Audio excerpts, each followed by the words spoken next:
Welcome friends, welcome to all of you. Today we are going to start the third prose of your first year English book, Invitation to English 1.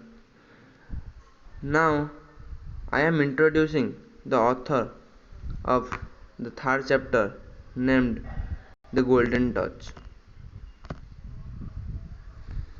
You can see him on the screen. Let us introduce the author. His name is Nathaniel Hawthorne, was born on 4th July 1804 and died in 19th May 1864. His lifespan is very short, about 60 years, but he was an American novelist and short story writer. His themes often center on the inherent evil and sin of humanity, and his works have moral messages and deep psychological complexity. Now I am explaining you. Here is the chapter named The Golden Touch, Nathaniel Hawthorne. Nathaniel Hawthorne July 4, 1804 ମସିହାରେ ଜନ୍ମଗ୍ରହଣ କରି 19 ମେ 1864ରେ ମୃତ୍ୟୁବରଣ କରିଥିଲେ। ସେ ହେଉଛନ୍ତି ଜଣେ ଆମେରିକୀୟ ଔପନ୍ୟାସିକ ନଭେଲିଷ୍ଟ, ଅର୍ଥାତ୍ ଯେ ଉପନ୍ୟାସ ଲେଖନ୍ତି, ଔପନ୍ୟାସିକ ଆଣ୍ଡ ସର୍ଟ ଷ୍ଟୋରି ରାଇଟର, କ୍ଷୁଦ୍ର ଗଳ୍ପ ଲେଖକ। His themes often centre on the inherent evil and sin of humanity. ତାଙ୍କର ଯେଉଁ ଲେଖାର ଅନ୍ତର୍ନିହିତ ସାରତତ୍ତ୍ୱ କ'ଣ, କାହା ଉପରେ ଆଧାରିତ ନା ଯେଉଁ ଖଳ ପ୍ରକୃତି, ଯେଉଁ ମାନବିକତାର ଯେଉଁ ପାପ ରହିଛି ସେଗୁଡ଼ିକ ଉପରେ ଆଧାରିତ, ଅର୍ଥାତ୍ ତା'ର ଅନ୍ତର୍ନିହିତ ଭାବନା ତା ଉପରେ ପର୍ଯ୍ୟବେସିତ। ଏବଂ ତାଙ୍କର କୀର୍ତ୍ତି ଗୁଡ଼ିକ and his works have moral messages ଅର୍ଥାତ୍ ନୈତିକ ବାର୍ତ୍ତା ଦିଏ ଏବଂ ଡିପ୍ ସାଇକୋଲୋଜିକାଲ କମ୍ପ୍ଲେକ୍ସିଟି, ଗଭୀର ମନସ୍ତାତ୍ତ୍ୱିକ ଜଟିଳତା ଉପରେ ଆଧାରିତ। ବର୍ତ୍ତମାନ ଆମେ ଟେକ୍ସଟକୁ ଯିବା। ଆଶା କରୁ ତୁମେ ଏତିକି ବୁଝିପାରିଥିବ। ଦ ଟେକ୍ସଟ ବିଷୟବସ୍ତୁ। Long ago there lived a very rich man called Midas.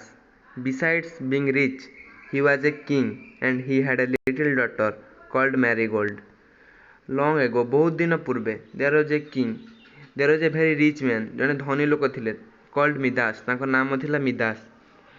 Besides being rich, ସେ ଧନୀ ହେବା ସହିତ, he was a king, ସେ ଜଣେ ରାଜା ଥିଲେ, and he had a little daughter, ତାଙ୍କର ଗୋଟେ ଛୋଟ ଝିଅ ଥିଲା, called Marigold, ଯାହାର ନାଁ ଥିଲା Marigold. King Midas loved gold more than anything else in the world. He liked being a king, chiefly because he loved his golden crown. He loved his daughter dearly too, and the more he loved her, the more gold he wanted for her sake. ଅର୍ଥାତ୍ King Midas loved gold, ଧନକୁ ଅର୍ଥାତ୍ ସୁନାକୁ ସେ ବହୁତ ଭଲ ପାଉଥିଲେ। ଏମିତିକି ପୃଥିବୀରେ ଯେକୌଣସି ଜିନିଷ ଅଛି ତା ଭିତରେ ସେ ସୁନାକୁ ସବୁଠୁ ଅଧିକ ଭଲ ପାଉଥିଲେ। ହି ଲାଇକ୍ଡ ବିଙ୍ଗ ଏ କିଙ୍ଗ, ସେ ଜଣେ ରାଜା ହେବାକୁ ଭଲ ପାଉଥିଲେ। କାହିଁକି ନା ସେ ତାଙ୍କର ଯେଉଁ ଗୋଲ୍ଡେନ୍ କ୍ରାଉନ୍ ଅର୍ଥାତ୍ ମୁକୁଟ, ଯେଉଁ ଗୋଲ୍ଡେନ୍ କ୍ରାଉନ୍ ଅର୍ଥାତ୍ ଯେଉଁ ସ୍ୱର୍ଣ୍ଣ ମୁକୁଟ ରାଜା ପରିଧାନ କରନ୍ତି, ତେଣୁ ସ୍ୱର୍ଣ୍ଣ ମୁକୁଟ ପାଇଁ ସେ ରାଜା ହେବାକୁ ଭଲ ପାଉଥିଲେ। He loved his daughter dearly too, ସେ ତାଙ୍କ ଝିଅକୁ ମଧ୍ୟ ଭଲ ପାଉଥିଲେ। And the more he loved her, the more gold he wanted for her sake, ସେ ଯେତେ ତାକୁ ଭଲ ପାଉଥିଲେ ସେ ଅଧିକରୁ ଅଧିକ ସୁନା ଚାହୁଁଥିଲେ। When king Midas saw the golden light of the sun at evening, he wished it could turn everything into real gold. When Marigold came to him with a bunch of sweet yellow flowers, he would say, if they were as golden as they look, they would be worth picking. Even the roses in the garden did not please him anymore. ଦିନେ ଯେତେବେଳେ king ମିଦାସ, ରାଜା ମିଦାସ, ସେ ତାଙ୍କର ସନ୍ଧ୍ୟାବେଳର ସୂର୍ଯ୍ୟଙ୍କର ଯେଉଁ ସୁନେଲି ରଶ୍ମିକୁ ଦେଖିଲେ, ହି ୱିଶ୍ଡ, ସେ ଇଚ୍ଛା କଲେ, it could turn everything into real gold, ଏ ଯେଉଁ ସୁନେଲି କିରଣ ପଡ଼ି ସବୁକିଛି ସୁନାର ଆଭାସ ଦେଉଥିଲା, ସେ ରାଜା ଚାହୁଁଥିଲେ ଯେ, ୱିଶ୍ କରୁଥିଲେ କ'ଣ ନା ଏ ସବୁଗୁଡ଼ିକ ପ୍ରକୃତ ସୁନାରେ ପରିଣତ ହୋଇଯାଉ ବୋଲି ସେ ଚାହୁଁଥିଲେ। ହ୍ୱେନ୍ ମେରିଗୋଲ୍ଡ କେମ୍ ଟୁ ହିମ୍, ଯେତେବେଳେ ତାଙ୍କ ପାଖକୁ ତାଙ୍କର ଯେଉଁ ଛୋଟ ଝିଅ ଲିଟିଲ୍ ଡଟର ମେରିଗୋଲ୍ଡ ତାଙ୍କ ପାଖକୁ ଆସିଲା, with a bunch of sweet flowers. bunch of sweet flowers ଅର୍ଥାତ୍ ପେନ୍ଥାଏ କ'ଣ ଧରି ନା ୟେଲୋ ଫ୍ଲାୱାର ହଳଦିଆ ରଙ୍ଗର ଫୁଲ ଧରି ତାଙ୍କ ପାଖକୁ ଆସିଲା। ହି ଉଡ୍ ସେ କହିଲେ କ'ଣ ନା ଇଫ୍ ଦେ ୱେୟାର, ଏଠାରେ ହି ଅର୍ଥ ଦ କିଙ୍ଗ ମିଦାସ। ରାଜା ମିଦାସ କ'ଣ କହିଲେ? If they were as golden as they look. ରାଜା କହିଲେ ସେଗୁଡ଼ା ଯଦି ସୁନା ହେଇଥାନ୍ତେ ଯେମିତି ସେ ଦେଖା ହେଉଛନ୍ତି, they would be worth picking, ସେଗୁଡ଼ିକ ନେବାର ଯୋଗ୍ୟ ହୋଇଥାନ୍ତେ ଅର୍ଥାତ୍ ନେତବ୍ୟ ହେଇଥାନ୍ତେ। କିନ୍ତୁ even the roses in his garden did not please him any more. ଏମିତିକି ତାଙ୍କ ଗାର୍ଡେନ୍ ତାଙ୍କର ଯେଉଁ ବଗିଚାରେ ଥିବା ଯେଉଁ ଗୋଲାପ ଗୁଡ଼ିକ ତାଙ୍କୁ ଆଦୌ ପ୍ଲିଜ୍ କରିପାରୁନଥିଲା ଅର୍ଥାତ୍ ସନ୍ତୁଷ୍ଟ କରିପାରୁନଥିଲା। The largest and sweetest and most beautiful roses ever seen, because they were not made of gold. And although the king was very fond of music in his youth, the only music he loved now was the sound of gold coins one against another. ଏଠି କୁହାହେଉଛି ଯେ ମାନେ ରାଜା ତାଙ୍କର ଯେଉଁ ସୁନ୍ଦର ଥିଲା ତାଙ୍କର ଯେଉଁ ଗୋଲାପ ବଗିଚା, ସେଥିରେ ଯେଉଁ ଗୋଲାପ ଫୁଲଟି ଥିଲା ଯେଉଁଗୁଡ଼ିକ କି ବଡ଼ ବଡ଼ ଲାର୍ଜେଷ୍ଟ ଆଣ୍ଡ ସ୍ୱିଟେଷ୍ଟ ମାନେ ମଧୁର ବାସ୍ନା ଯାହାର ଥିଲା ଏବଂ ମୋଷ୍ଟ ବ୍ୟୁଟିଫୁଲ୍ ଅତି ସୁନ୍ଦର ଦେଖାଯାଉଥିଲା, ସେଗୁଡ଼ିକ ମଧ୍ୟ ରାଜାଙ୍କୁ ଭଲ ଲାଗୁନଥିଲା। କାହିଁକି ନା because they were not made of gold, ସେଗୁଡ଼ିକ ସୁନାରେ ତିଆରି ହେଇନଥିଲା, ସୁନାର ନଥିଲା ସେଗୁଡ଼ିକ। ଆଣ୍ଡ ଅଲଦୋ ଯଦିଓ the king was fond of music, ଯଦିଓ ରାଜା ମ୍ୟୁଜିକ୍ ଅର୍ଥାତ୍ ସଙ୍ଗୀତକୁ ଭଲ ପାଉଥିଲେ, କେବେ ନା ଇନ୍ ହିଜ୍ ୟୁଥ୍ ତାଙ୍କର ଯୁବାବସ୍ଥାରେ, ଦ ଓନ୍ଲି ମ୍ୟୁଜିକ୍ ହି ଲଭ୍ଡ ନାଉ, କିନ୍ତୁ ବର୍ତ୍ତମାନ କେବଳ ଗୋଟିଏ ଗୀତ ସେ ଭଲ ପାଉଛନ୍ତି, ତାହା କ'ଣ?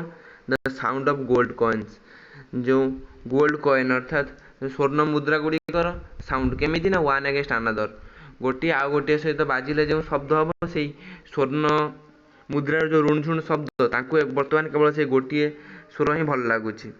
At last king Midas could not bear to touch anything that was not gold.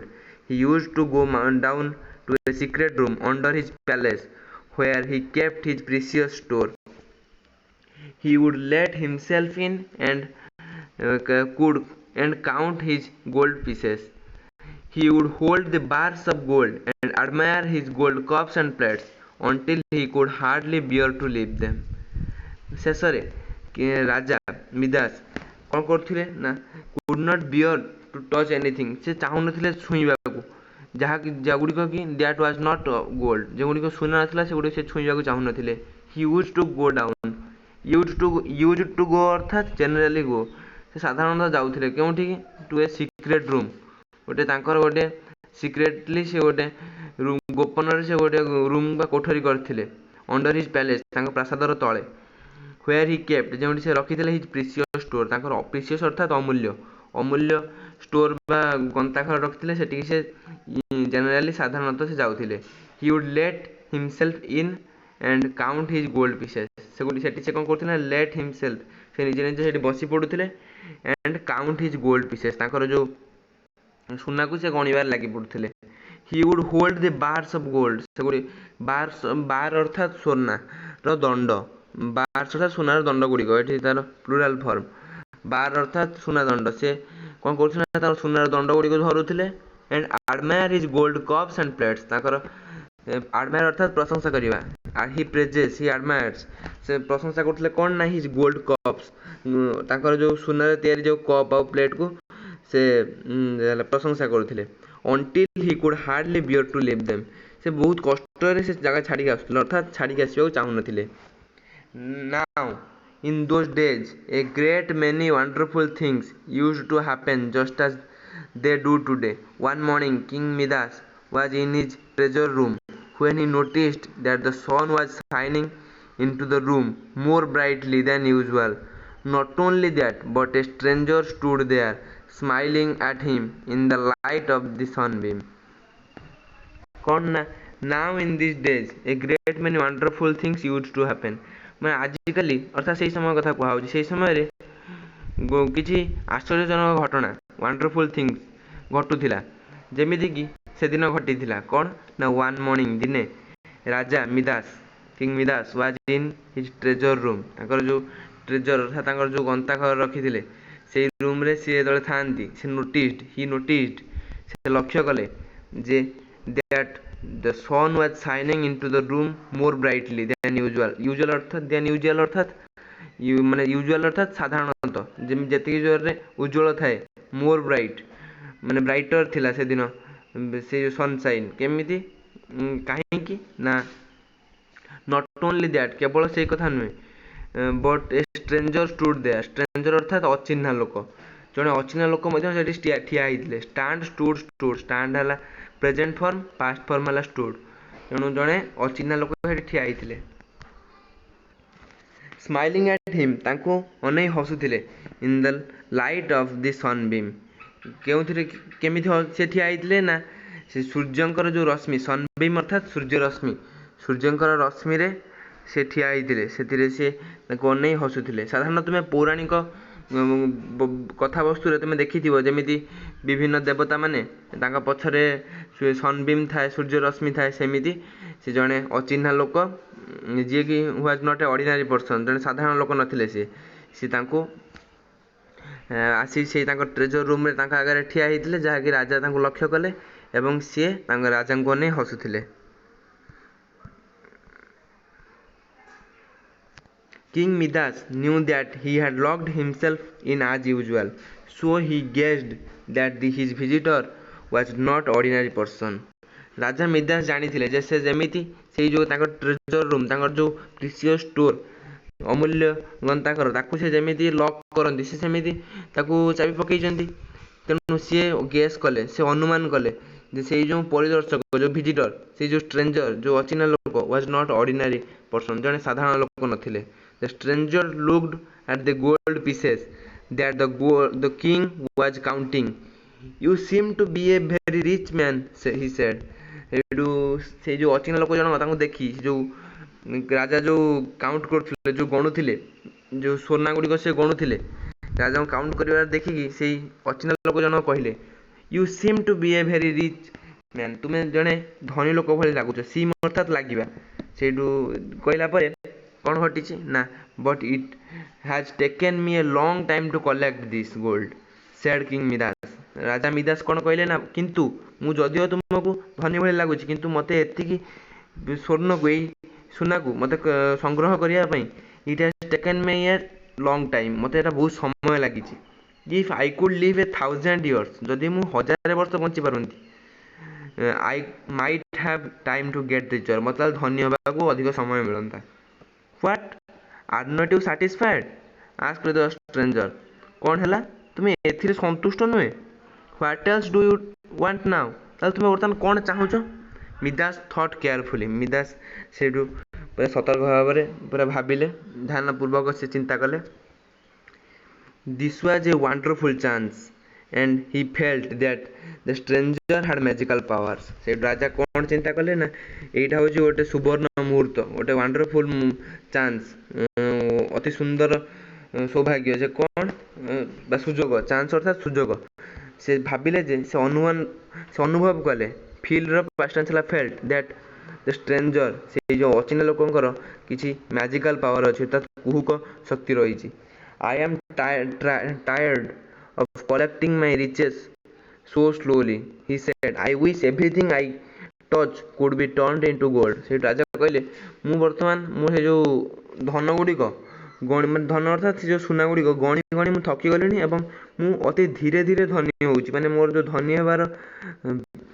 प्रोसेसटा अति धीरे धीरे चलची प्रक्रियाटा तेणु से कहउछन आई विश मु इच्छा करूची एवरीथिंग आई टच मु जहाँ छुईबी could be turn into gold से गुड़िक सब सुनार परिणत हो बोली राजा भाभी से कथा कहते जो stranger Pachar what else do you want तुम्हें कौन ये देख जो प्रश्न पचार है what else do you want तुम्हें कौन चाहूच से समय राजा भाभी उत्तर एक कथा देते से कहते आई एम कहली से स्ट्रेंजर कौन कर the golden touch exclaimed the stranger से एक्सक्लेम अर्थात चित्कार करवा जो अचिन्हा लोक जन चित्कार करी कहले ओह ताल तुम जो गोल्डन टच चाहूच अर्थात स्वर्ण स्पर्श चाहूच जहाँ तुम्हें छुई देवा द्वारा जेकोसी जिन छुईले ता सुनार परिवर्तित हो ये कथा सी कहते are you sure you would never regret it से आमर अचिन्हा स्ट्रेंजर जन कहते राजा को जे तुम्हें निश्चित अच्छ are you sure you would never regret it ତୁମେ ଏଥିପାଇଁ କୌଣସି ପଶ୍ଚାତାପ କରିବ ନାହିଁ।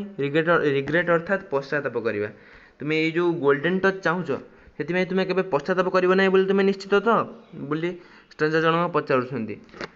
ହାଉ could I regret such a thing said Midas. ସେଠୁ ମିଦାସ କହୁଛନ୍ତି ଏମିତି ଗୋଟେ ଜିନିଷ ପାଇଁ ମୁଁ କେମିତି ପଶ୍ଚାତାପ କରିବି। ସେ ତ ଭବିଷ୍ୟତ କଥା ଭାବି ପାରୁନାହାନ୍ତି, ବୋଧେ କିଛି ଅଘଟଣ ଘଟିଛି। ତାହେଲେ ଆମେ ଆଗକୁ ପଢ଼ିଲେ ଜାଣିବା।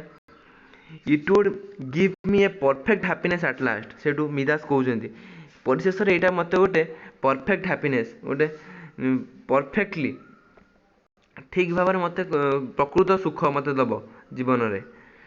ଭେରି ୱେଲ୍ ଦେନ୍, ତାହେଲେ ଠିକ୍ ଅଛି। The stranger said. ଆଶ୍ଚର୍ଯ୍ୟ ଯେଉଁ ଅଚିହ୍ନା ବ୍ୟକ୍ତି ଜଣକ କହିଲେ ତାହେଲେ ଠିକ୍ ଅଛି। And he turn to go. ସେଠୁ ସେ ଫେରିଯିବାକୁ ଲାଗିଲେ। Tomorrow at sunrise.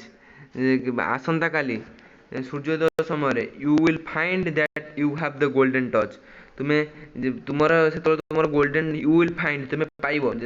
କ'ଣ ପାଇବ? You have the golden touch. ତୁମର ହେଲା ଗୋଲ୍ଡେନ୍ ଟଚ୍ ପାୱାର ଥିବାର ତୁମେ ଜାଣିପାରିବ। ଏକଥା ସେ ଷ୍ଟ୍ରେଞ୍ଜର ଜଣକ ରାଜାଙ୍କୁ କହିଲେ। The light of the sunbeam brightened so vividly that Midas closed his eyes.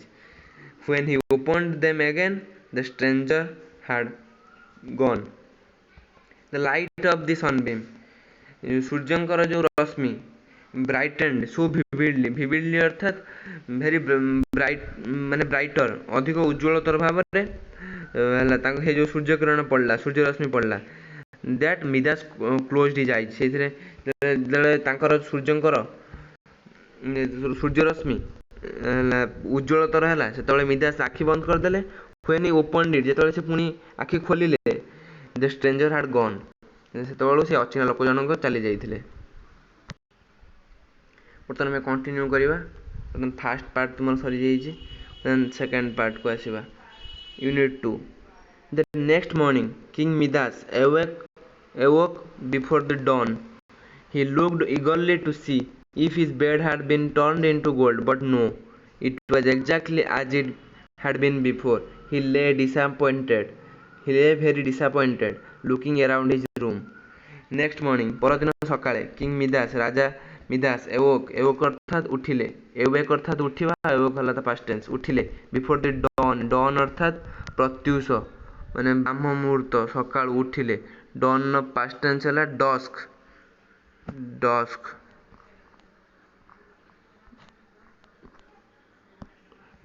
Desk ଅର୍ଥାତ୍ ପ୍ରଦୋଷ, ଅର୍ଥାତ୍ ଗୋଧୂଳି ସମୟ, ମାନେ ଗାଈମାନଙ୍କର ଯେଉଁ ତାଙ୍କର ଗୁହାଳକୁ ଫେରିବା ସମୟ। ସେ ଡନ୍ ଅର୍ଥାତ୍ ପ୍ରତ୍ୟୁଷ, ମାନେ ସକାଳେ ଯେତେବେଳେ ରାଜା ଉଠିଲେ ପରଦିନ। ହି ଲୁକ୍ଡ ଇଗରଲି ଟୁ ସି। ସେ କ'ଣ ଇଗରଲି ଅର୍ଥାତ୍ ଉତ୍ସାହର ସହିତ, ଆଗ୍ରହର ସହିତ ସେ ଦେଖିବାକୁ ଚାହିଁଲେ। If his bed had been turned into gold. ତାଙ୍କର ଯେଉଁ ଖଟଟି ତାହା କ'ଣ ସ୍ୱର୍ଣ୍ଣରେ ପରିଣତ ହେଇଛି କି? ବଟ୍ ନୋ, କିନ୍ତୁ ହେଇନଥିଲା। It was exactly as it had been before. ଯାହା ଏମିତି ପୂର୍ବରୁ ଥିଲା ସେମିତି ହିଁ ଥିଲା। ହି ଲେ ଭେରି ଡିସଆପଏଣ୍ଟେଡ୍। ହି ଲେ ଅର୍ଥାତ୍ ଦୁଃଖିତ ହେଲେ। ଭେରି ଡିସଆପଏଣ୍ଟେଡ୍ ମାନେ ସେଇ ଡିସଆପଏଣ୍ଟେଡ୍ ଅର୍ଥ ମଧ୍ୟ ସେଇଭଳି ଯେ ସେ ଦୁଃଖ ଅନୁଭବ କଲେ। Looked around his room. ତାଙ୍କ ରୁମ୍ ଚାରିପାଖରେ ଦେଖିଲେ କେଉଁଠି କିଛି ପରିବର୍ତ୍ତନ ଘଟିଛି କି? ସଡନ୍ଲି, ହଠାତ୍, the earliest sunbeam of the rising sun shone through the window and up to the ceiling above. କହିନା ସଡନ୍ଲି ଅର୍ଥାତ୍ ହଠାତ୍, ଦ ଆର୍ଲିଏଷ୍ଟ ସନବିମ୍ ଯେଉଁ ସଅଳ ସୂର୍ଯ୍ୟକିରଣ, ଅଫ୍ ଦି ରାଇଜିଂ ସନ୍ ମାନେ ଉଦିତ ସୂର୍ଯ୍ୟଙ୍କର ଯେଉଁ ସଅଳ ସୂର୍ଯ୍ୟକିରଣ ତାହା ତାଙ୍କର ଯେଉଁ ଝରକା ମଧ୍ୟ ଦେଇ ଏବଂ ଛାତ ଉପର ଦେଇ ଆସିଲା। ଇଟ୍ ସିମ୍ଡ ଟୁ, ସେ ଝରକା ବାହାରକୁ ଅନେଇଥିଲା ସମୟରେ ଯେତେବେଳେ ଆସିଛି, it seemed to reflect its golden light towards him. ସେ ଅନୁଭବ କଲେ, ତାଙ୍କୁ ଲାଗିଲା କି କୌଣସି ଗୋଲ୍ଡେନ୍ ଲାଇଟ୍ର ରିଫ୍ଲେକ୍ଟ ହେଉଛି। Looking at the seat on his bed.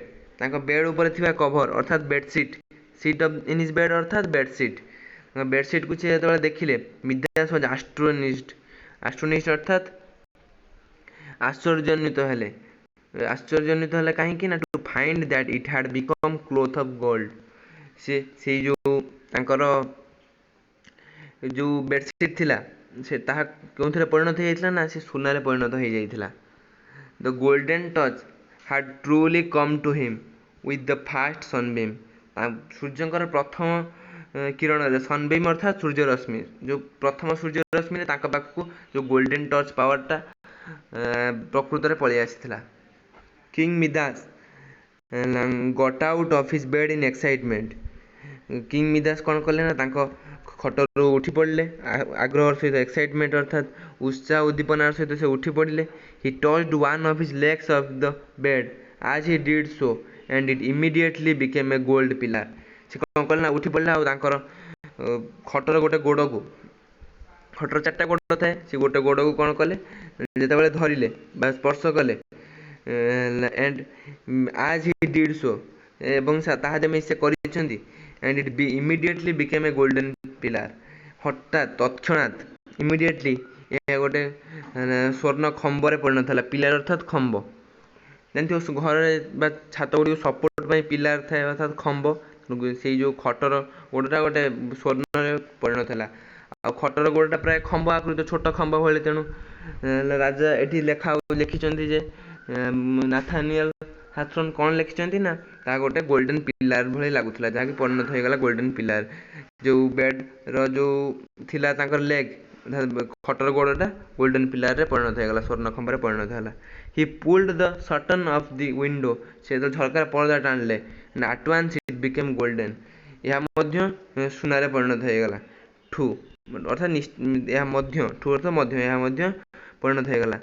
He put on his clothes से तांकर पोशाक परिधान कले and found himself dressed in golden cloth से एवं से निजको कौन पाइले ना जे कौन देखिले ना सी पोशाकटा सुनारे परिणत हो जाइए. He took up his spectacles and put them on and he found he could see nothing at all. The glasses had turned into gold and he could not see through them. He took them off again. He took up his spectacles से तांको चश्मा उठेले and put them on. जेतेबेले चश्मा उठे put them on put on अर्थात पिंधिले put them on अर्थात से पिंधिले से them कहीं लगा ना पेयर ऑफ स्पेक्टाकल स्पेक्टाकल्सटा बहुवचन में व्यवहार करा जाए. तेणु देमटा बहुवचन आकार व्यवहार कराई से गुड़े तो से चश्मा पिंधि and he found he could see nothing at all से किसी देखि पारे कहीं तुम अनुमान कर पार्थ कहीं गोल्डन टच पावर थिला से चश्मा को छुईला मत चश्मा सुनार परिणत हो जाइए. देख the golden glasses are turned into gold and he could not see through them से जेहेतु ग्लासटा थिला आगु बर्तमान जेहेतु ता सुनार परिणत हो जाइए तेणु से बाटे किसी देखि पारना से चश्मार ग्लास पाट दे किसी देखि पारना. ही टुक देम ऑफ अगेन से कौन कले ना से जो चश्मा को से टुक अप माने अर्थात पुणी रखीदे. Phrasal verb use took up put on took up एगुड़ा सब हूँ फ्रेजल भर्ब. से गुड़ कौन कले चश्मा को रखी तापर से कहले नेभर माइंड किसी चिंता करिवार नहीं. ही थॉट टू हिमसेल्फ से निज निजे भाविले the golden touch is worth more than a pair of spectacles and Mary will be able to read me.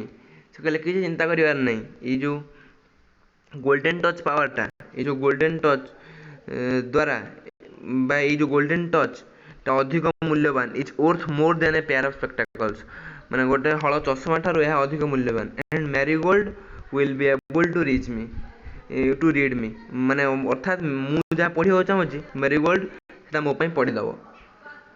King Midas went downstairs and into the garden. He noticed that even the brass handle of the door became gold as soon as he turned it.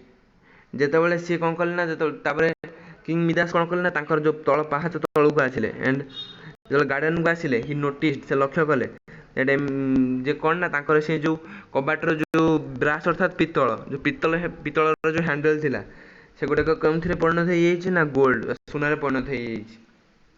Then he went among the rose trees that had always been his pride and joy in the past. तापर से कौन कले ना तांकर जो garden को गले garden ने जो रोज ट्री अर्थात जो फुल जो आमर रोज अर्थात कौन गोलाप गोलाप गछ थिला गोलाप गछ गुड़ी को देखिले जेगुड़ा कि तांकर अतीतर तांकर गर्व आनंदर कारण थिला से गुड़ी से देखिले. When he went to into his breakfast that morning जेतेबेले से तांकर ब्रेकफास्ट जो सकाळ भोजन से आसिले he felt more hungry than usual. ସାଧାରଣତଃ ସେ ତାଙ୍କୁ ଯେତିକି ଭୋକ ଲାଗେ ତାଙ୍କୁ ଟିକେ ଅଧିକ ଭୋକ ଲାଗୁଥିଲା। While he was waiting for his eggs to be ready little Marigold came in crying bitterly. ତାପରେ ଯେତେବେଳେ ସେ ଆସିଛନ୍ତି ତାଙ୍କୁ ଟିକେ ଅଧିକ ଭୋକ ଲାଗୁଥିଲା, ଆଉ ତାଙ୍କ ପାଇଁ ମଧ୍ୟ ସେ କ'ଣ କରିଥିଲେ ନା ସେ ୱେଟ୍ କରିଥିଲେ ତାଙ୍କର ଯେଉଁ ଅଣ୍ଡା ଏଗ୍ସ ଅର୍ଥାତ୍ ଅଣ୍ଡା ଗୁଡ଼ିକ ପାଇଁ ସେ ରେଡ଼ି ହେଇକି ଥିଲେ, ଯେଉଁଗୁଡ଼ିକ ଅଣ୍ଡା ଗୁଡ଼ିକ ମଧ୍ୟ ରେଡ଼ି ହେଇକି ଥିଲା। ଏବଂ ଲିଟିଲ୍ ସେହି ସମୟରେ ତାଙ୍କ ଝିଅ ମ୍ୟାରିଗୋଲ୍ଡ ସେ କାନ୍ଦି କାନ୍ଦି ଆସିଲା। ଲୁକ୍ ଫାଦର, ବାପା ଦେଖ, ସି କ୍ରାଏଡ୍, ସେ କାନ୍ଦୁଥିଲା। ହୋଲ୍ଡିଂ ଆଉଟ୍ ଏ ଗୋଲ୍ଡେନ୍ ରୋଜ୍, ଗୋଟେ ସୁନା ହେୟରେ ପରିଣତ ହୋଇଯାଇଥିବା ରୋଜ୍କୁ ଦେଖି ଅର୍ଥାତ୍ ଗୋଲାପକୁ ଦେଖି ସେ କାନ୍ଦୁଥିଲା। I went to pick you some rose and they are yellow and hard and their sweet scent is gone. ଝିଅ କ'ଣ କହୁଛି ନା ସେଇ ଯେଉଁ ସୁନାରେ ପରିଣତ ହେଇ ଯେଉଁ ଗୋଲ୍ଡେନ୍ ରୋଜ୍କୁ ଧରିକି, ଯେଉଁ ସୁନାରେ ତିଆରି ଗୋଲାପକୁ ଧରିକି ସେ କ'ଣ କହୁଛି ନା ମୁଁ ଯେତେବେଳେ ଏହାକୁ ତୋଳିବାକୁ ଗଲି, I went to pick you some, ତୁମ ପାଇଁ ଯେତେବେଳେ କିଛି ତୋଳିବାକୁ ଗଲି, rose and they are yellow and hard, ସେଗୁଡ଼ିକ କ'ଣ ନା ରୋଜ୍ର ରଙ୍ଗ ଜେନେରାଲି କ'ଣ ରେଡ୍ ଥାଏ, ନହେଲେ ପିଙ୍କ ଥାଏ, କିନ୍ତୁ ଏହା କ'ଣ ହେଇଛି ନା ସ୍ଲାଇଟଲି ପିଙ୍କ ଥାଏ, କିନ୍ତୁ ଏଟା ୟେଲୋରେ ପରିଣତ ହେଇଯାଇଥିଲା ଆଉ ହାର୍ଡ ହେଇଯାଇଥିଲା। ଝିଅଟି ଆଉ ଜାଣିନି ଏହା ସୁନା ବୋଲି, ତେଣୁ ସେ କହୁଛି ଯେ ଝିଅ ମଧ୍ୟ ବାପାଙ୍କ ପାଖରେ ଥିବା, ତାଙ୍କ ବାପା ଅର୍ଥାତ୍ କିଙ୍ଗ ମିଦାସଙ୍କ ପାଖରେ ଥିବା ଗୋଲ୍ଡେନ୍ ଟଚ୍ ସମ୍ପର୍କିତ ଜ୍ଞାନ ମଧ୍ୟ ତାର ନାହିଁ।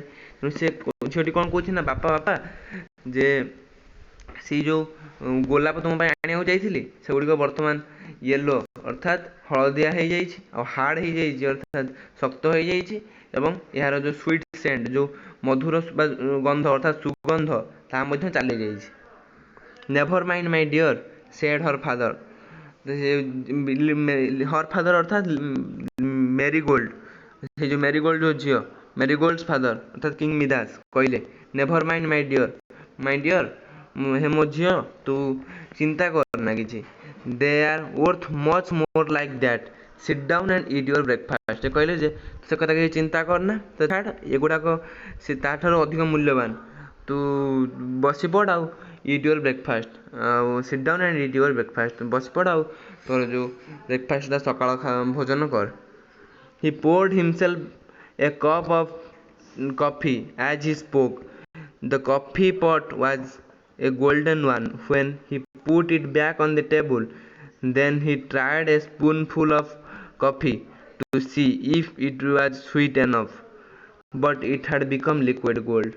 କ'ଣ ହେଲା ନା ଯେତେବେଳେ ଯେମିତି ରାଜା କହିଥିଲେ ତାଙ୍କ ପାଇଁ କଫି, ଯେମିତି ସେ କହିଥିଲେ ତ କଫି ପରସି ଦିଆଗଲା ତାଙ୍କୁ। ଦ କଫି ପଟ୍ ୱାଜ୍ ଗୋଲ୍ଡେନ୍, ତ ଏ ଯେଉଁ କଫିର ଯେଉଁ କଫି ଯେଉଁ ପାତ୍ର ଅର୍ଥାତ୍ କଫି ଯେଉଁଥିରେ ଥିଲା ସେଇ ଯେଉଁ ପ୍ଲେଟ୍ଟି, ତାହା କ'ଣ ହେଇଥିଲା ନା ଗୋଲ୍ଡ, ସ୍ୱର୍ଣ୍ଣରେ ପରିଣତ ହେଇଥିଲା, ସ୍ୱର୍ଣ୍ଣରେ ଥିଲା। ଯେତେବେଳେ କି ରାଜା ତାକୁ ପୁନଃ ନେଇକି ରଖିଦେଲେ ତାଙ୍କ ଟେବୁଲ ଉପରେ, ତାପରେ ସେ ଚାହିଁଲେ ସେଥିରୁ ଗୋଟେ ସ୍ପୁନଫୁଲ୍ ଅଫ୍ କଫି ଅର୍ଥାତ୍ ଚାମଚେ ଚାଖିବା ପାଇଁ coffee, to see if it was sweet enough, ଏହା ମିଠା ଯେତିକି ଯଥେଷ୍ଟ ମିଠା ହେଇଛି କି ନାହିଁ। But it had become liquid gold, ଯେତେବେଳେ ତାକୁ ରାଜା ଧରିଛନ୍ତି ପୁଣି ରଖିଦେଇଛନ୍ତି, ତାହା ତାଙ୍କର ଗୋଲ୍ଡେନ୍ ଟଚ୍ ପାୱାର ଯୋଗୁଁ ତାହା ସୁନାରେ ପରିଣତ ହେଇଯାଇଛି। ଆଉ ଲିକ୍ୱିଡ୍, ଯେହେତୁ କଫିଟା ଲିକ୍ୱିଡ୍ ତରଳ, ତେଣୁ ଏହା ଲିକ୍ୱିଡ୍ ଗୋଲ୍ଡ ଅର୍ଥାତ୍ ତରଳ ସୁନାରେ ପରିଣତ ହେଇଯାଇଛି। ୱେଲ୍ ହି ଏକ୍ସକ୍ଲେମ୍ଡ, ସେଇଠୁ ଏହା ଭଲ କଥା, ସେଇଠୁ ରାଜା ଚିତ୍କାର କଲେ। ହି ୱାଜ୍ ଥ୍ରାଷ୍ଟି, କିନ୍ତୁ ସେ ଶୋଷିଲା ଥିଲେ, ତାଙ୍କୁ ବହୁତ ଶୋଷ ଲାଗୁଥିଲା। What is the matter father asked Marigold. Nothing child, drink your milk, Midas said. ସେଇଠୁ ଝିଅ କହୁଛି କଥା କ'ଣ ବାପା, what is the matter father asked Marigold. ଝିଅଟି କହିଲା ନଥିଙ୍ଗ ଚାଇଲ୍ଡ, କିଛି ନୁହେଁ ଝିଅ, ଡ୍ରିଙ୍କ ୟୋର ମିଲ୍କ, ତ କ୍ଷୀର ପିଇ। ହେଲା ମିଦାସ ସେଡ୍, ରାଜା କହିଲେ। But the eggs that he tried to eat, the fish, the bread, the butter, all the food was uneatable for the king that morning. କିନ୍ତୁ ରାଜା ସେ ଯେଉଁ ଅଣ୍ଡା ଯାହାକୁ ସେ ଖାଇବାକୁ ଚାହିଁଲେ, ଦ ମାଛ, ଦ ଫିସ୍, ପାଉଁରୁଟି, ଦ ବ୍ରେଡ୍, ଦ ବଟର ଅର୍ଥାତ୍ ଲହୁଣୀ, ଏ ସବୁଗୁଡ଼ିକ ମାନେ ଖାଦ୍ୟରେ ପରିଣତ ନ ହେଇକି ଅଖାଦ୍ୟରେ ପରିଣତ ହେଇଯାଇଥିଲା, ଅନଇଟେବୁଲ୍, ଖାଇବାର ଯୋଗ୍ୟ ନଥିଲା। ଫର୍ ଦ କିଙ୍ଗ, ରାଜାଙ୍କ ପାଇଁ, ଦ୍ୟାଟ୍ ମର୍ଣ୍ଣିଂ, ସେଦିନ ସକାଳେ ସେଗୁଡ଼ିକ ଆଉ ଖାଇବା ଯୋଗ୍ୟ ନଥିଲା, ଅର୍ଥାତ୍ ଖାଇବା ଯୋଗ୍ୟ ଯାହା ତାହା ଖାଦ୍ୟ, ଅନଇଟେବୁଲ୍ ଅର୍ଥାତ୍ ଅଖାଦ୍ୟ, ଖାଦ୍ୟରେ ଆଉ ଖାଦ୍ୟ ଅବସ୍ଥାରେ ତାହା ନଥିଲା, କାହିଁକି ନା ସେଗୁଡ଼ିକ ରାଜା ଧରିବା ଦ୍ୱାରା ସେଗୁଡ଼ା ସବୁ ଗୋଲ୍ଡରେ ପରିଣତ ହେଇଯାଉଥିଲା। ହାଉ am I to have any breakfast, कि ବର୍ତ୍ତମାନ ମୁଁ କେମିତି ମୋ ସକାଳ ଭୋଜନ କରିବି। ହି ଥଟ୍, ସେ ଭାବିଲେ। Such costly food is before me and I can eat nothing. ସେ କହୁଛନ୍ତି କେତେ ଦାମୀ ଦାମୀ ଖାଦ୍ୟ ସବୁ ମୋ ଆଗରେ ଅଛି କିନ୍ତୁ ମୁଁ କିଛି ଖାଇପାରୁନି। He looked across the table at Marigold. ସେ କ'ଣ କଲେ ନା ସେ ଯେଉଁ ମ୍ୟାରିଗୋଲ୍ଡର ଟେବୁଲ୍ ଆଡ଼କୁ ଅନେଇଲେ। She was eating happily. ସେ ଖୁସିରେ ଖାଉଥିଲା। Her tears forgotten. ତା'ର ଲୁହ ଗୁଡ଼ିକ ମଧ୍ୟ ହଜି ଯାଇଥିଲା ତା ଆଖିରୁ। ଫରଗଟ୍ ଅର୍ଥାତ୍ ଭୁଲିଯିବା, କିନ୍ତୁ ଏଠି ଲୁହ ଗୁଡ଼ିକ ତା ଆଖିରେ ଆଉ ନଥିଲା। ସେ ତା'ର ଖୁସି ମନରେ ଖାଉଥିଲା। ସି ଲୁକ୍ଡ ଅପ୍ ସ ଦ୍ୟାଟ୍ ସମଥିଙ୍ଗ ୱେଣ୍ଟ ରଙ୍ଗ। ସେ ଝିଅଟି, ସି ଅର୍ଥାତ୍ ମ୍ୟାରିଗୋଲ୍ଡ, ମ୍ୟାରିଗୋଲ୍ଡ ଦେଖିଲା। ସ ଦ୍ୟାଟ୍ ସମଥିଙ୍ଗ ୱାଜ୍ ରଙ୍ଗ, କିଛି ଗଡ଼ବଡ଼ ଅଛି। ଆଣ୍ଡ କେମ୍ ରାଉଣ୍ଡ ଟୁ କମ୍ଫର୍ଟ ହର୍ ଫାଦର। ତାଙ୍କ ବାପାଙ୍କୁ ଆଶ୍ୱସ୍ତ କରିବା ପାଇଁ ଦେଖିଲା ତାଙ୍କ ବାପାଙ୍କ ମନରେ କିଛି ଅନାଶ୍ୱସ୍ତ ଭାବ ରହିଛି। ତେଣୁ ସେ ବାପାଙ୍କୁ କମ୍ଫର୍ଟ ଦେବା ପାଇଁ ଅର୍ଥାତ୍ ବାପାଙ୍କୁ ଆଶ୍ୱସ୍ତ କରିବା ପାଇଁ ସେ କ'ଣ କଲା ନା ବାପାଙ୍କ ପାଖକୁ ଚାଲି ଆସିଲା। ହ୍ୱାଟ୍ ଇଜ୍ ରଙ୍ଗ ଫାଦର? ସିଏ ଆସିଲେ। ସେ ବାପା କ'ଣ ହେଇଛି କି? ସେ ତାର ପଚାରିଛି। Midas bent down and kissed her little daughter. Bent ଅର୍ଥାତ୍ ବେଣ୍ଡର ପାଷ୍ଟ ଟେନ୍ସ ହେଲା ବେଣ୍ଟ। ବେଣ୍ଟ ବେଣ୍ଟ ବେଣ୍ଟ ବେଣ୍ଟ ଅର୍ଥାତ୍ ସେ ନଇଁ ବଙ୍କିଗଲେ। ଏଠି ବଙ୍କିଗଲେ ଅର୍ଥାତ୍ ନଇଁ ପଡ଼ିଲେ। ମିଦାସ ତଳକୁ ନଇଁ ପଡ଼ିଲେ ଏବଂ କିସ୍ଡ ହିଜ୍ ଲିଟିଲ୍ ଡଟର, ତାଙ୍କର ଛୋଟ ଝିଅକୁ ସେ ଏକ ଚୁମା ଦେଲେ। Then what a terrible change came over Marigold. ତାହେଲେ ଏତିକି କରିବା ପରେ ତାପରେ then what a terrible change, terrible change ଅର୍ଥାତ୍ ଭୟାନକ ପରିବର୍ତ୍ତନ କେମ୍ ଓଭର ମ୍ୟାରିଗୋଲ୍ଡ, ମ୍ୟାରିଗୋଲ୍ଡ ଉପରେ ଏକ ଭୟାନକ ପରିବର୍ତ୍ତନ ଘଟିଲା। Her sweet little face turned to yellow gold, her lovely hair became golden metal, her little body hardened into a figure of solid gold. What had he done?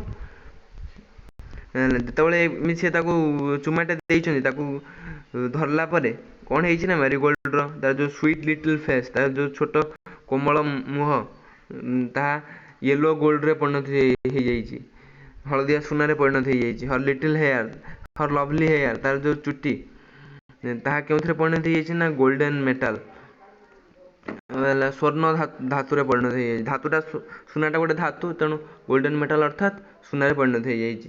Har little body, ତାର ଯେଉଁ ଛୋଟ ଶରୀର ତାହା କେଉଁଥିରେ ପରିଣତ ହେଇଯାଇଛି ନା ହାର୍ଡେନ୍ଡ, କଠିନ ହୋଇ କେଉଁଥିରେ ପରିଣତ ହେଇଯାଇଛି ନା ସଲିଡ୍ ଗୋଲ୍ଡ ଅର୍ଥାତ୍ କଠିନ।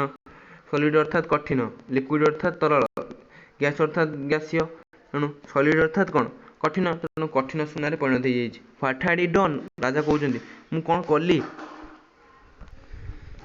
ଫ୍ରେଣ୍ଡସ୍, ବର୍ତ୍ତମାନ ଆମର ପାର୍ଟ 2 ସରିଯାଇଛି, ୟୁନିଟ୍ 2 ସରିଯାଇଛି। ବର୍ତ୍ତମାନ ଥାର୍ଡ଼ ୟୁନିଟ୍କୁ ଆମେ ଆସିବା। ଭିଡ଼ିଓ ଟିକେ ଲମ୍ବା ହେଇଯାଉଛି, ତଥାପି କିନ୍ତୁ ଟୋଟାଲ୍ ଭିଡ଼ିଓ ଏଇ ଚାପ୍ଟରର ଟୋଟାଲ୍ ଭିଡ଼ିଓ ଏଇ ଗୋଟେ ଭିଡ଼ିଓରେ। ବର୍ତ୍ତମାନ ଆମେ ଥାର୍ଡ଼ ପାର୍ଟକୁ ଆସିବା। The story would be too sad for us all if we lingered too long on this terrible sight. King Midas could not bear to look at Marigold, yet he could leave her side. He felt so sad and sorrowful that he wished he was the poorest man in all the world, if only his beloved daughter could be herself again. ବର୍ତ୍ତମାନ ଏଠି ଲେଖକ ଲେଖୁଛନ୍ତି ଏଇ ଯେଉଁ ଷ୍ଟୋରିର ଏଇ part ଉପରେ ଆମେ ଯଦି ଅଧିକ ସମୟ ରହିବା, if we lingered too long on this terrible sight, ଏଇ ଯେଉଁ ଭୟାନକ ଦୃଶ୍ୟ ଉପରେ ଆମେ ଯଦି ଅଧିକ ସମୟ ରହିବା ତାହେଲେ ଏହା ଆମକୁ ଅଧିକ ଦୁଃଖ ଦେବ। ତେଣୁ ସେ ବର୍ତ୍ତମାନ ପଟ୍ଟ ପରିବର୍ତ୍ତନ ଅର୍ଥାତ୍ ପାର୍ଶ୍ୱ ପରିବର୍ତ୍ତନ କରି କ'ଣ କହୁଛନ୍ତି ନା Midas could not bear look at Marigold. ସେ ଆଉ ମିଦାସ କ'ଣ କଲେ ନା ଆଉ ମ୍ୟାରିଗୋଲ୍ଡକୁ ଦେଖିବାକୁ ଅସମର୍ଥ ହେଲେ। Could not bear to look ଅର୍ଥାତ୍ ଅସମର୍ଥ ହେଲେ, ଦେଖିବାକୁ ଅସମର୍ଥ ହେଲେ। Yet he could not leave her side, ସେ ମଧ୍ୟ ଛାଡ଼ି ପାରୁନଥିଲେ, ଦେଖିବା ଛାଡ଼ି ପାରୁନଥିଲେ, ଯଦିଓ ତାଙ୍କ ପାଇଁ ଏହା ଅସମର୍ଥ ଥିଲା। ହି ଫେଲ୍ଟ ସୋ ସ୍ୟାଡ୍, ସେ ବହୁତ ଦୁଃଖ ଅନୁଭବ କଲେ। And sorrowful that he wished he was the poorest man in all the world, if only his beloved daughter could be herself again. ଅର୍ଥାତ୍ ସେ କହିଲେ ଯେ ମୁଁ ଇଚ୍ଛା କରୁଛି, ମୁଁ ବର୍ତ୍ତମାନ ଦରକାର ପଡ଼ିଲେ ମୁଁ ପୃଥିବୀର ସବୁଠାରୁ ଗରିବ ଲୋକ ହେଇଯିବି, ପୁଅରେଷ୍ଟ ମ୍ୟାନ୍ ହେଇଯିବି, ଯଦି ମୁଁ ମୋର ଝିଅକୁ ପୁଣି ଫେରି ପାଇବି। ତାହେଲେ ମୁଁ ଦରକାର ପଡ଼ିଲେ ମୁଁ ପୃଥିବୀର ସବୁଠାରୁ ଗରିବତମ ବ୍ୟକ୍ତି ଅର୍ଥାତ୍ ସବୁଠାରୁ ଗରିବ ବ୍ୟକ୍ତି ମଧ୍ୟ ହେବାକୁ ମୁଁ ରାଜି। ଇନ୍ ଡେସ୍ପାୟାର ଅର୍ଥାତ୍ ହତାଶ ଭାବ ନେଇ, ଡେସ୍ପାୟାର ଅର୍ଥାତ୍ ହତାଶ ଭାବ। In despair Midas looked about him, suddenly he saw the stranger that had visited him the day before. Midas କ'ଣ କଲେ ନା ଦେଖିଲେ, ଯେତେବେଳେ ସେପଟେ ଦେଖୁଛନ୍ତି ସେହି ସମୟରେ ହଠାତ୍ ହି saw the stranger, ସେଇ ଯେଉଁ ଅଚିହ୍ନା ଲୋକକୁ ଦେଖିଲେ, that had visited him the day before, ଦିନେ ତଳେ ଯାହାକୁ ସେ ଦେଖିଥିଲେ ତାକୁ ସେ ଦେଖିଲେ। well ମିଦାସ said the stranger, ଅଚିହ୍ନା ଲୋକ ଜଣକ କହିଲେ, ଠିକ୍ ଅଛି ମିଦାସ, how do you like having the golden touch, ତୁମେ କେମିତି ଅନୁଭବ କରୁଛ ଏ ଯେଉଁ ଗୋଲ୍ଡେନ୍ ଟଚ୍କୁ ପାଇ? I have lost everything I really loved, said King Midas. I am full of sorrow and regret. Gold is of no use to me now. ଏଠୁ କହୁଛନ୍ତି ମୁଁ ସବୁକିଛି ହଜେଇଦେଲି, ସବୁକିଛି ମୋଠୁ ପଳେଇଲା। I have lost everything I really loved, ଯାହାକୁ ମୁଁ ପ୍ରକୃତରେ ଭଲ ପାଉଥିଲି ସବୁ ମୁଁ ହରେଇଦେଲି। I am full of sorrow and regret, ସେଠି ପଚାରୁଥିଲେ do you regret for it, ସେଠି ଯେତେବେଳେ ପଚାରୁଥିଲେ will you regret for it, ସେଠି ସେ କ'ଣ କହିଥିଲେ no how can I କହିଥିଲେ ଯେତେବେଳେ ରାଜା ସେ ଭାବିନଥିଲେ ଭବିଷ୍ୟତ କଥା, କିନ୍ତୁ ବର୍ତ୍ତମାନ ସେ କହୁଛନ୍ତି ଯେ I am full of sorrow, ବର୍ତ୍ତମାନ ମୁଁ ଭାରି ଦୁଃଖିତ and I regret, ମୁଁ ବର୍ତ୍ତମାନ ପଶ୍ଚାତାପ କରୁଛି। gold is of no use to me now, ବର୍ତ୍ତମାନ ସୁନାର ବର୍ତ୍ତମାନ ମୋ ପାଇଁ ତୁଚ୍ଛ, ମୋ ପାଇଁ କୌଣସି ମୂଲ୍ୟ ନାହିଁ, ବର୍ତ୍ତମାନ ସୁନାର କୌଣସି ବ୍ୟବହାର ଯୋଗ୍ୟ ନୁହେଁ। so you have learned something since yesterday, asked the stranger. now which is worth more, the golden touch or a cup of cold water, ସେଇଠୁ ସେ ପଚାରୁଛନ୍ତି, ସେଇଠୁ ଆମର ଯେଉଁ ଷ୍ଟ୍ରେଞ୍ଜର, ଯେଉଁ ଆଶ୍ଚର୍ଯ୍ୟ ଯେଉଁ ବ୍ୟକ୍ତି, ଯେଉଁ ଅଚିହ୍ନା ବ୍ୟକ୍ତି, ସେ କହୁଛନ୍ତି ତାହେଲେ ତୁମେ କାଲିଠାରୁ ତୁମେ କିଛି ଶିଖିଛ।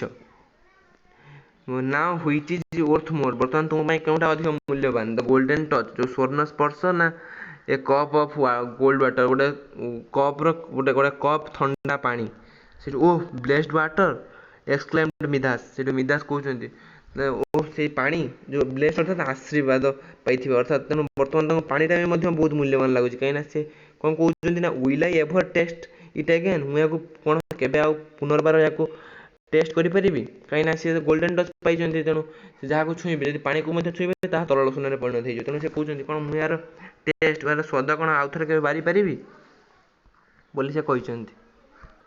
the golden touch or a piece of bread, the stranger said. a piece of bread, answered Midas, is worth all the gold on earth, ସେଠି ସେ କହୁଛନ୍ତି ଷ୍ଟ୍ରେଞ୍ଜର ଜଣ କହୁଛନ୍ତି, ଅଚିହ୍ନା ଲୋକ ଜଣ କ'ଣ କହୁଛନ୍ତି ନା the golden touch, golden touch ଅର୍ଥାତ୍ ସେଇ ସ୍ୱର୍ଣ୍ଣ ସ୍ପର୍ଶ ନା ଗୋଟେ ପିସ୍ ଅଫ୍ ବ୍ରେଡ୍, ଖଣ୍ଡେ ରୁଟି ବା ପାଉଁରୁଟି। ଏହା ଶୁଣି ଆମର ମିଦାସ କହୁଛନ୍ତି କ'ଣ ନା ଏ ପିସ୍ ଅଫ୍ ବ୍ରେଡ୍, ଖଣ୍ଡେ ରୁଟି is worth all the gold on earth, ଗୋଟେ ଏହାର ମୂଲ୍ୟ କାହା ସହିତ ସମାନ ନା ପୃଥିବୀରେ ଯେତିକି ଅର୍ଥାତ୍ ପୃଥିବୀରେ ଯେତିକି ସୁନା ଅଛି ତାଠୁ ମଧ୍ୟ ଅଧିକ ମୂଲ୍ୟବାନ। gold or your own little daughter, asked the stranger.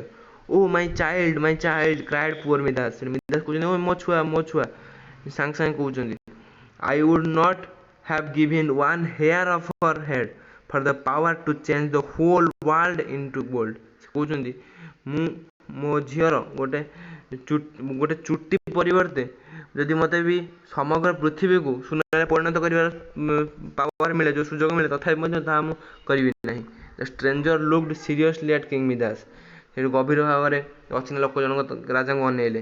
you are wiser than you were, ତୁମେ ଯେମିତି ଥିଲ ତାଠାରୁ ତୁମେ ଅଧିକ ଜ୍ଞାନୀ ହେଇଛ।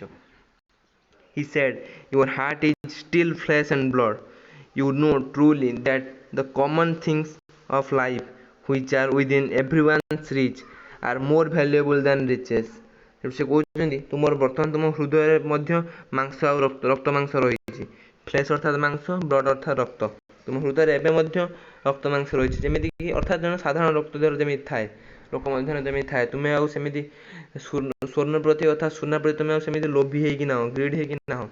ୟୁ ନୋ ଟ୍ରୁଲି, ପ୍ରକୃତରେ ତୁମେ ଜାଣିସାରିଛ ଯେ ଜୀବନର ଯେଉଁ ସାଧାରଣ ଜିନିଷ ଗୁଡ଼ିକ ତାହା କେତେ ମୂଲ୍ୟବାନ, ଯାହାକି ସମସ୍ତଙ୍କ ପାଖରେ ରହିଛି, ସେଗୁଡ଼ିକ ଧନୀମାନଙ୍କ ଠାରୁ ମଧ୍ୟ ଅଧିକ ମୂଲ୍ୟବାନ। Do you want to keep the golden touch, ଶେଷରେ ପଚାରୁଛନ୍ତି ଯେ ତୁମେ କ'ଣ ସେଇ ସ୍ୱର୍ଣ୍ଣ ସ୍ପର୍ଶ ରଖିବାକୁ ଚାହୁଁଛ କି, ସେ ଯେଉଁ ପାୱାର ରଖିବାକୁ ଚାହୁଁଛ କି? No it is hateful to me now, ଏହା ମୋ ପାଇଁ ବର୍ତ୍ତମାନ ଘୃଣ୍ୟ। ସେଡ୍ କିଙ୍ଗ ମିଦାସ, ରାଜା ମିଦାସ କହୁଛନ୍ତି ପ୍ୟାସନେଟଲି ଅର୍ଥାତ୍ ଉତ୍ତେଜିତ ହୋଇ। A fly settled on the king's nose and immediately fell to the floor, a small scarf of gold. Midas shuddered. କ'ଣ ଘଟିଲା ନା ଏହି ସମୟରେ ଏ ଫ୍ଲାଏ, ଗୋଟେ ଛୋଟ ମାଛି କ'ଣ ରାଜାଙ୍କ ନାକ ଉପରେ ବସିଲା ଏବଂ ତତ୍କ୍ଷଣାତ୍ से फ्लोर अर्थात चटाण उपर पड़गला केमी एक भाव ना स्मॉल स्कार्प ऑफ गोल्ड गोटे छोट सुना टुकुरा खंड है मिदास सडर्ड यही समय कौन है ना मिदास तो मुंड नुआइले then go down to the end of your garden said the stranger से राजा से जो अचिना लोक जन कहले जाओ तुम गार्डन शेष भाग को जाओ and wash yourself in the water of the river there सेटा थिबा नदी रे तुमे निजको परिष्कार परिच्छन्न कराओ the then bring some of the same water and sprinkle it over anything that you wish to change back again एवं तुम्हें कौन कर ना से जल आण आउ सब उपर छिंची दियो स्प्रिंकलर अर्थात बिंची देवा छिंची देवा जहाद्वारा कौन हम ना you wish to change back again तुम जहाँ को पुनर्बार फेरे आने चाहूच से जहाँ सब सुनार पलटि जाए तुम जो जेकोसी जिन भर तुम फेरे आने चाहूच से जल को छिंची दियो if you do this truly and sincerely जो तुम निष्ठापर भाव में सतरे एम तुम कर you can set right again the result of your greed of gold तुम्हें जो सुना प्रति जो लोभ थिला जो मोहमाया थिला तार परिणति स्वरूप तुम्हें जहाँ पाइथिल जो परिणाम भोगिल ताहा तुम्हें फेरी पाइब तुम आउ सेमिति कौन असुविधा हेब नहीं king Midas board is head when he looked up again king Midas कौन कले ना बोर्ड हिज हेड तलक मुंड तलू एक शुणी मुंड तलक नुआइले जो से ऊपर को पुणी पुनः उठी अनैले द स्ट्रेंजर हाड भ्यानिश्ड ये जो अचिन लोक जनक अदृश्य हो जाते the king ran at once to the river without waiting to take off his clothes he dived in the coolness of the water he felt at once that a weight had been lifted from his head and body from his heart and body राजा हेड कौन कले ना the king ran at once to the river राजा कौन कले ना दौड़िले जो नई पाग निकट दौड़िले without waiting to take up his clothes पोशाक को काढ़ा अपेक्षा नक से दौड़िले एवं हि डाइव्ड इन से डेई पड़े कौटी कि ना in the coolness of the water से जो शीतल जल को डेई पड़े एवं तापर से अनुभव कले कौन ना बहु परिमाण weight a weight had been lifted ओहरी जाइए खसी जाइए हृदय हार्ट रु आउ बॉडी रु शरीर रु एक बहु परिमाण एक ओजन शरीर रु खसी जाइए अनुभव कले he came out of the river he was free of golden touch से नई रु बाहरी आसिले से कौन करथिले ना स्वर्ण स्पर्श रु संपूर्ण भाव मुक्त थिले he put out his hand and touched a wild rose on the river's bank and he found with thankfulness that it remained the same sweet flower से कौन कले ना परीक्षा करने हाथ को नहीं एक वाइल्ड रोज अर्थात बन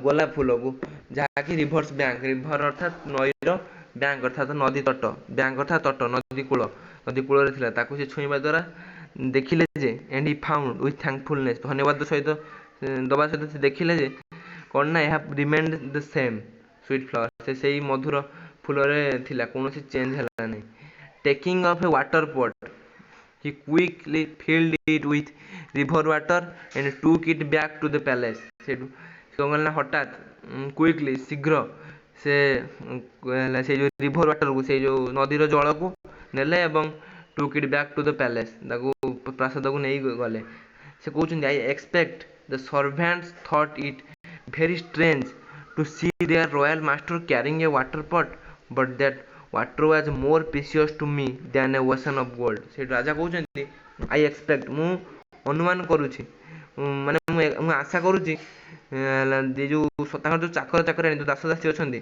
से माने भाबुथिबे जे एटा बहुत आश्चर्य से माने अनुभव करथुबे काहे कि ना टू सी देखिकी जे तांकर रॉयल मास्टर अर्थात राजा माने वाटर पॉट नहीं जाउछंती गोटे जलपात्र नहीं जाउछंती माठिया नहीं जाउछंती पॉट अर्थात माठिया but that water was more precious किंतु राजा कहउछंती किंतु सेई जो जल वाज मोर प्रीशियस अधिक मूल्यवान than an ocean of gold गोटे स्वर्ण समुद्र गोटे सुनार समुद्र अर्थात ठारू मध्य अधिक मूल्यवान मो पई सेई जो माठिया पानी बोली राजा कहउछंती The king went straight to the golden figure of little Marigold.